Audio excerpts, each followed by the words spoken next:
In this video, I'm going to show you how you can join a meeting in Google Meet on your mobile device. So this works on Android and iOS, and this is actually very easy. So what you want to do, you want to open the Google Meet app, and then once you're here, you can simply click on the three horizontal lines at the top left corner. I'll do that again, and then right there you'll see use a meeting code. You want to click on it, and then right there you can put in a meeting code. Once you do that, the join meeting button will become clickable, and you can then join a meeting. It's as simple as that. So as of right now, I don't have a meeting that I can join because I literally just downloaded this app for this video.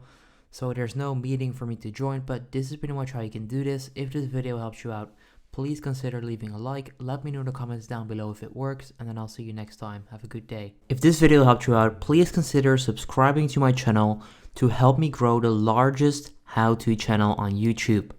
I appreciate it.